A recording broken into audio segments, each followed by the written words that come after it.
John Kiriakou is a whistleblower at the CIA. He told us about the torture program that was going on. Now, President Obama, of course, said, look, we don't look back, we look forward. We're not going to prosecute anyone who did the torture. But he did prosecute John Kiriakou, who told us about the torture. So if you did it, you're free to go. If you told us about it, well, even though Obama promised change, he continued the Bush administration policies and more, and wound up going after him. Now, their technical excuse was that he released the name of a CIA agent, which he thought was retired, but this is the one guy in the CIA that they targeted, the one guy who was a whistleblower? Come on. So it's pretty obvious the message that wanted to be sent. In fact, Kiriakou says, as bad as the Bush Justice Department was, we didn't see this kind of vindictive, selective prosecution of people that we see under Obama. Now, he is in jail. He got 30 months in prison. He thought that he was going to wind up in work camp, but he's in an actual prison, and he wrote a letter from that prison. There's a serious side to it, and then there's a fascinating, slightly more humorous side to it. First, he says, in truth, this is my punishment for blowing the whistle on the CIA's illegal torture program, or for telling the public that torture was the official U.S. government policy. And I think he's right about that. One of the many, many reasons why President Obama has been terrible on civil liberties, and certainly in regards to whistleblowers, and Kiriakou is a great example of that. So he writes a 5.5-page letter. He's in federal correctional institution in Loretto, Pennsylvania.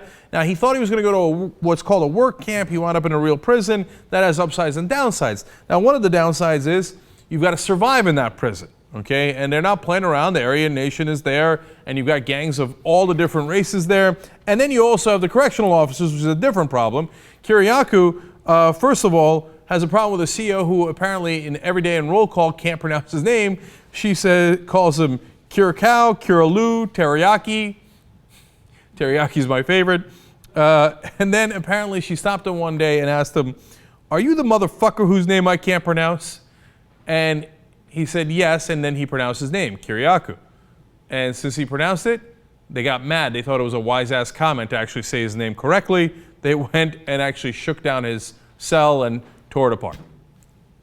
Life in prison. Now we're just getting warmed up. Wait till you get a load of how he has come to terms with the gangs in the prison. So he explains in his letter, I've also had some luck in this regard, in terms of getting along with those guys. My reputation preceded me, and a rumor got started that I was a CIA hitman. The Aryans whispered that I was a Muslim hunter. That's awesome. But the Muslims, on the strength of my Arabic language skills and a well-timed statement of support from Louis Farrakhan, have lauded me as a champion of Muslim human rights. Meanwhile, the Italians have taken a liking to me because I'm patriotic as they are, and I have visceral dislike of the FBI, which they do as well. I have good relations with the blacks because I've helped several of them write commutation appeals or letters to judges, and I don't charge anything for it.